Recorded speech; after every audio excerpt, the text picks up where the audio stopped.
I would like to thank Kathy, Julio, and also the Global Alliance for inviting me here today. And also, I would like to thank everyone for coming here and listening to our talks and also sharing your stories with us. I have to say that talking to some of you in the room today and yesterday, I've learned a lot about the disease myself, just you sharing your experiences. So today I'm going to talk about treatment options. We just heard the excellent presentation by Eric. It was really very comprehensive. It makes my talk a little bit easier.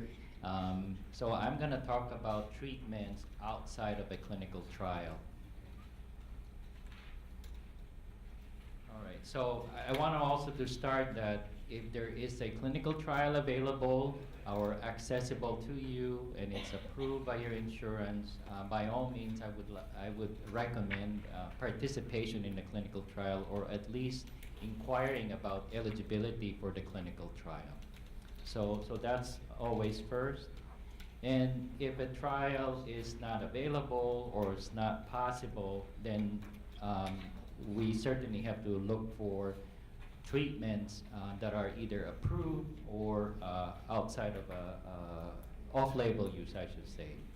So fortunately, with the help of the Global Alliance and also Dr. Diamond's group and Dr. Harosh's group, FDA has now approved vemurafenib for ECD. So you all know this. And I do treat several other rare hematologic cancers or diseases, non-cancer hematologic diseases that are more common than Erdheim-Chester disease. For example, light chain amyloidosis or a disease called thrombotic microangiopathy. So they're way more common. I have to say that these two other conditions do not yet have any FDA drug approval. So this is a major milestone for a rare disease as rare as Erdheim-Chester disease. So, and feel free to ask me any questions if you have, but I think I would say, I think we're gonna reserve the questions at the end though, okay. So I'm gonna go through what are the treatments available that are currently either available in the market or approved for Erdheim-Chester or other diseases.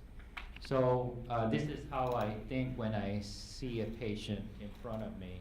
So first, certainly it's very important to know whether there is a BRAF mutation or not. If there is a BRAF mutation, certainly the first treatment of choice is to use the vemurafenib, which is obviously a BRAF inhibitor. So you can see in yellow, it's FDA approved. There are other BRAF inhibitors available and approved for other cancers such as melanoma, dabrafenib, and most recently encorafenib. So there's more than one BRAF inhibitors. And certainly I try to use the V drug first, and if for some reason the V drug is not tolerated due to side effects, then certainly the other BRAF inhibitors can be considered as a treatment. So that's the easy part. BRAF mutated, then BRAF inhibitors. So for the other half of the patient's population who do not have a BRAF mutation, then the treatment is quite varied. Based on what we currently know about the other mutations in ECD, meaning that most patients with ECD without the BRAF mutation, they do carry, I would say about 40% or half of them, or most of them I should say, do carry other mutations that may be responsive to these MEK or MEK inhibitors. So currently there's no MEK inhibitor approved for ECD. There is one study by Dr. Diamond at Sloan Kettering that is enrolling patients with these group of patients. And the NIH trial, I think currently is on hold But these are the only two trials that I can think of, at least in the United States, wherein you can get access to MEK inhibitors for non-BRAF mutated conditions, situation. So for the MEK inhibitor, there are case reports or a series of patients reported showing effectiveness of certain MEK inhibitors, including trametinib, cobimetinib. So there are data to support that in small series, but certainly the hope is to get these drugs approved by the FDA for general use. And since the availability of the first two MEK inhibitors, there are other MEK inhibitors that are currently in progress or in trials in some other cancers, for example, selumetinib and binimetinib. I believe selumetinib is, there is a trial for that for a sister disease of Erdheim-Chester, the Langerhans cell histiocytosis, but I don't think there's an ECD trial for selumetinib. So these are potential options if you do not have a BRAF mutation. And then there are other drugs that you can see there that we have used for years prior to the knowledge of the BRAF mutation. So the first column is immunotherapy, and these are drugs, as discussed earlier, that boost your immune system and allows or enhance your immune system to fight the cancer. So interferon is the first one, and then the longer version of interferon, PEG interferon, and also there's this was a study from the Italian group using a drug called sirolimus. So those three are immune system booster drugs that have shown some efficacy in ECD. And then chemotherapy. So chemotherapy has been used for quite some time also in ECD with some variable responses. Cladribine is one of them. It's used for hairy cell leukemia. And it's interesting that hairy cell leukemias also have BRAF mutation. Most of them do have BRAF mutation. Vinblastine, it's a chemotherapy that is used a lot in pediatric patients and also in another cancer in blood called lymphoma. The sister drug of vinblastine, vincristine, is used a lot in lymphoma. And then methotrexate is also used. So methotrexate is used in non-cancer situations also, like rheumatoid arthritis. And then there are what we call the anti-cytokine drugs. So these are drugs that reduces inflammation in the body. And these drugs are used quite a bit or primarily by rheumatologists for the treatment of rheumatoid arthritis and a few other inflammatory conditions such as ulcerative colitis and so forth. Anakinra, infliximab, canakinumab, these are three drugs that have shown efficacy in reports in the literature. And then there's the other that don't fit in those categories. Steroid or prednisone. Prednisone works for a lot of things, usually temporarily, and mostly I have to say it symptomatically. It's for symptom improvement. There's a few cases reported using imatinib, which is, the trade name is Gleevec. It's a drug used for chronic myelogenous leukemia. And then radiation, which it's variable, you know, if it works. But these are the drugs that have been tried or tested and published in the literature.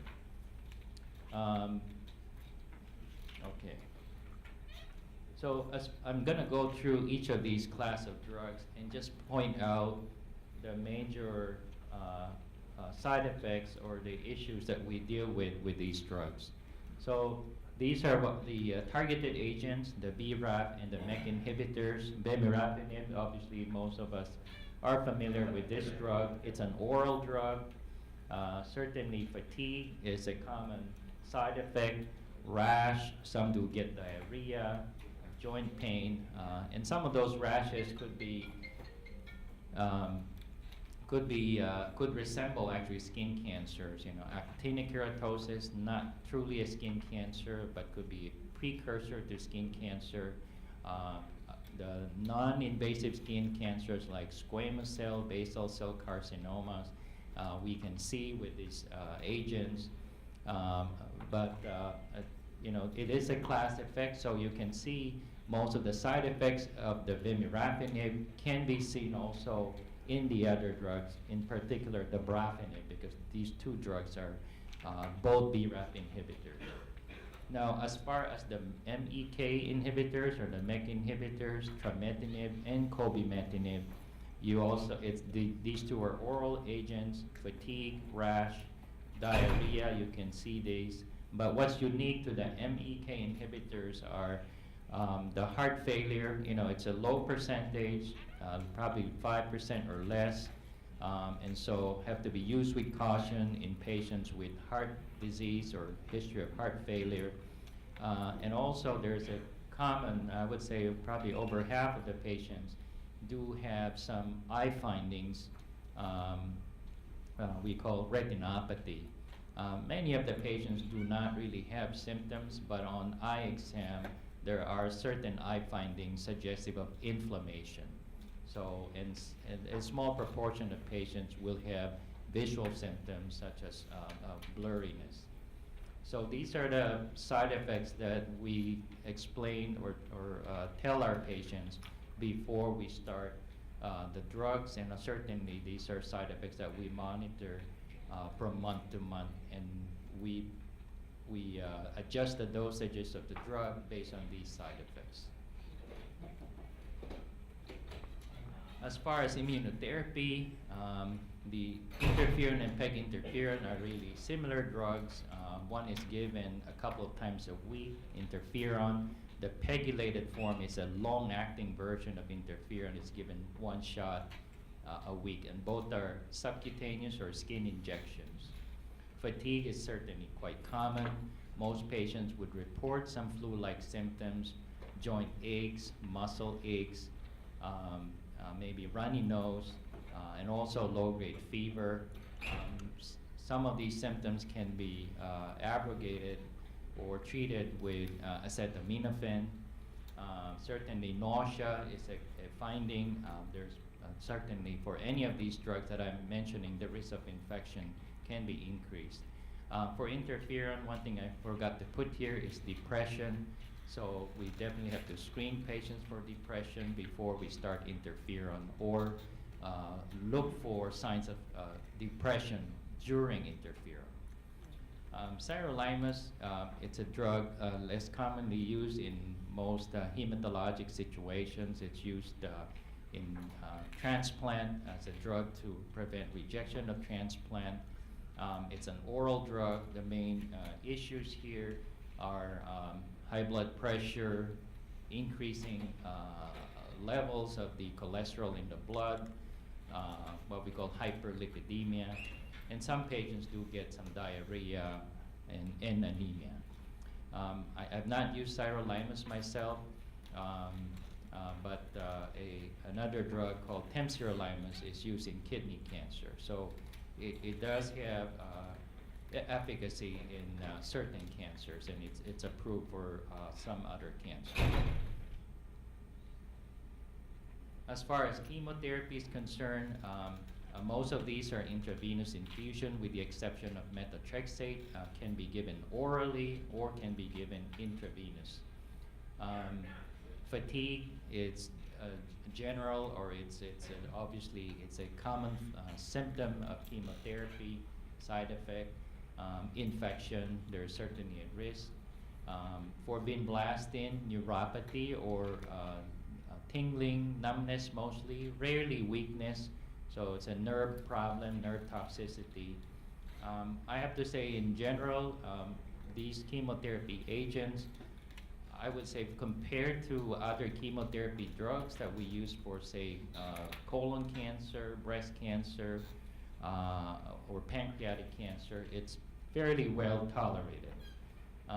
So we don't really anticipate much of any hair loss, vomiting, and so forth. But it's mainly, I think the blood counts are for vinblastine, it's neuropathy. And so it's used certainly in situations wherein patients have BRAF, don't have the BRAF mutation. As far as the anti-inflammatory drugs, and these are inhibitors of these chemicals or hormones in the blood called interleukin-1 and tumor necrosis factor, anakinra, canakinumab, and also infliximab. The first two drugs are skin injections or subcutaneous.